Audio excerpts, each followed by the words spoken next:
Bismillahirrahmanirrahim. Assalamualaikum warahmatullahi wabarakatuh. Bagaimana kabarnya anak solih dan solihah? Semoga semuanya tetap dalam lindungan Allah Subhanahu wa Ta'ala. Amin. Sebelum kita belajar, mari sama-sama membaca basmalah terlebih dahulu yuk. Bismillahirrahmanirrahim. Alhamdulillah, hari ini Bu Nurul akan melanjutkan materi sebelumnya, yaitu mari mengenal Rasul-Rasul Allah. Dan hari ini kita akan belajar tentang Rasul Ulul Azmi, kemudian sifat-sifat Rasul, dan yang terakhir hikmah diutusnya para Rasul dan Nabi. Semua Rasul memiliki sifat-sifat mulia. Semua Rasul yang diutus oleh Allah adalah orang-orang yang memiliki kesabaran dan ketabahan menghadapi cobaan dan ujian dalam menjalankan tugasnya. Karena semua Rasul Allah merupakan orang-orang terpilih, tetapi ada beberapa Rasul yang mengalami ujian dan cobaan yang sangat berat, sehingga kesabaran dan keteguhan hati mereka benar-benar diuji. Mereka itulah yang disebut Rasul Ulul Azmi. Jadi, Ulul Azmi adalah sebuah gelar khusus bagi golongan Rasul pilihan yang mempunyai ketabahan yang luar biasa. Nah, di sini ada 5 Rasul yang mendapatkan gelar Ulul Azmi. Yang pertama Nabi Nuh alaihi salam, yang kedua Nabi Ibrahim alaihi salam, yang ketiga Nabi Musa alaihi salam, yang keempat Nabi Isa alaihi salam, dan yang terakhir Nabi Muhammad sallallahu alaihi wasallam. Agar lebih mudah diingat, disingkat menjadi NIMIM, yaitu Nabi Nuh, Nabi Ibrahim, Nabi Musa, Nabi Isa, dan yang terakhir Nabi Muhammad. Mereka dikatakan memiliki tingkatan tertinggi di kalangan Rasul. Nabi Nuh alaihi salam mengalami cobaan yang sangat berat karena selama ratusan tahun berdakwah hanya puluhan orang yang mau mengikutinya. Apalagi anak laki-lakinya bernama Kan'an justru menentangnya dan memilih mengikuti ajakan orang-orang kafir. Kemudian Nabi Ibrahim alaihi salam mengalami cobaan yang sangat berat karena harus bermusuhan dengan ayah kandungnya yang bernama Azar. Kemudian dibakar hidup-hidup oleh Raja Namrud. Setelah itu harus tega meninggalkan istri dan anaknya yang masih bayi di tempat sepi dan gersang. Dan yang paling berat ketika Allah memerintahkan menyembelih anak laki-lakinya, yaitu Nabi Ismail alaihi salam. Kemudian Nabi Musa alaihi salam mengalami cobaan sangat berat karena harus berhadapan dengan Fir'aun. Raja yang memiliki kekuasaan sangat kuat dan kejam. Apalagi Fir'aun adalah orang yang memeliharanya sejak bayi. Karena Nabi Musa alaihi salam terpaksa dibuang oleh ibunya ke sungai Nil ketika bayi, agar tidak dibunuh tentara Fir'aun atas suruhan Raja Fir'aun. Kemudian Nabi Isa alaihi salam mengalami cobaan yang sangat berat karena dikejar-kejar dan hendak dibunuh oleh pasukan kerajaan Romawi. Kemudian Nabi Isa alaihi salam dikhianati oleh pengikutnya sendiri, sampai akhirnya Nabi Isa alaihi salam diselamatkan Allah dengan diangkat ke langit. Dan yang terakhir Nabi Muhammad SAW mengalami cobaan sangat berat karena sejak dalam kandungan sudah menjadi yatim. Dan sejak kecil hidupnya menderita. Ibunya meninggal dan disusul oleh kakeknya. Ketika dewasa dan sudah diangkat menjadi Rasul Allah, cobaannya makin berat karena diusir dari kampung halamannya, yaitu kota Mekah. Tak jarang dalam dakwanya Nabi Muhammad SAW mengalami penyiksaan, seperti dilempari oleh batu, kotoran unta, diludahi, bahkan beberapa kali hendak dibunuh.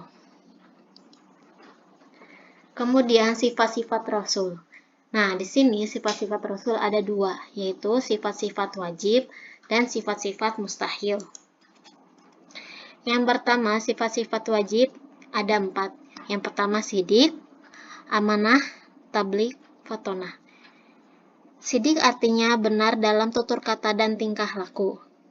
Amanah artinya para Rasul wajib menunaikan amanah yang dipertanggungjawabkan kepadanya, sekalipun harus ditebus dengan jiwa raganya. Yang ketiga, tabligh. Artinya, wajib menyampaikan apa yang telah diterima wahyu dari Allah Subhanahu wa Ta'ala. Dan yang keempat, artinya kepintaran, kecerdikan, dan atau kebijaksanaan. Kemudian sifat-sifat mustahil bagi Rasul. Ada 4 juga, dan ini lawan katanya dari sifat-sifat wajib. Yang pertama, kizib, kedua hianah, ketiga kitman, keempat balada. Kizib artinya dusta. Semua rasul adalah manusia-manusia yang dipilih oleh Allah Subhanahu wa taala sebagai utusannya. Mereka selalu memperoleh bimbingan dari Allah sehingga terhindar dari sifat-sifat tercela. Setiap rasul benar ucapannya dan benar pula perbuatannya. Sifat dusta hanya dimiliki oleh manusia yang ingin mementingkan dirinya sendiri, sedangkan rasul mementingkan umatnya. Yang kedua, hianah, yang artinya berkhianat atau curang. Tidak mungkin seorang rasul berkhianat atau ingkar janji terhadap tugas-tugas yang diberikan Allah kepadanya. Orang yang khianat terhadap kepercayaan yang telah diberikan kepadanya adalah termasuk orang yang munafik. Rasul tidak mungkin menjadi seorang yang munafik. Yang ketiga, kitman, yang artinya adalah menyembunyikan. Semua ajaran yang disampaikan oleh para rasul kepada umatnya tidak ada yang pernah disembunyikan. Jangankan yang mudah dikerjakan dan difahami dengan akal pikiran, yang sulit pun akan disampaikan olehnya, seperti peristiwa Isra dan Mi'raj Nabi Muhammad SAW. Yang keempat, balada, yang artinya bodoh. Seorang rasul mempunyai tugas yang berat. Rasul tidak mungkin seorang yang bodoh. Jika Rasul bodoh, maka ia tidak akan dapat mengemban amanat dari Allah Subhanahu wa taala. Jadi, mustahil Rasul memiliki sifat bodoh. Kemudian hikmah diutusnya Nabi dan Rasul. Allah Subhanahu wa taala mengutus para rasul untuk mengenalkan manusia tentang Rabb dan pencipta mereka, serta mendakwahkan mereka untuk beribadah hanya kepadanya. Kemudian, agar manusia dapat menggunakan nikmat kehidupan dengan baik dan mengetahui cara bersyukur kepada Tuhannya. Kemudian, Allah Subhanahu wa taala mengutus para rasul untuk menyelamatkan manusia dari perselisihan tentang prinsip-prinsip hidup mereka dan menunjuki mereka kepada kebenaran yang diinginkan Sang Pencipta. Yang keempat, yaitu Allah mengutus para rasul untuk iqamatuddin, yang artinya menegakkan agamanya, menjaganya dari pemalsuan dan upaya penyimpangan, untuk melarang manusia berpecah belah tentangnya, dan agar manusia berhukum dengan hukum yang diturunkannya. Yang kelima, Allah Subhanahu wa taala mengutus para rasul untuk memberi kabar gembira kepada orang yang beriman. Kemudian, para rasul diutus untuk memberikan uswah hasanah, yaitu keteladanan yang baik bagi manusia. Dalam perilaku yang lurus, akhlak yang utama, ibadah yang sahih, dan istiqomah di atas petunjuk Allah Subhanahu wa taala. Dan untuk tugasnya yaitu kerjakan uji kompetensi halaman 93 sampai 94 bagian A ya, bagian pilihan ganda dari nomor 1 sampai nomor 10. Kerjakan di buku paket. Cukup sekian dari Bu Nurul, kurang lebihnya mohon maaf. Kafaratul majlis, subhanakallahumma wa bihamdika, asyhadu alla ilaha illa anta, astaghfiruka wa atubu ilaik. Wassalamualaikum warahmatullahi wabarakatuh.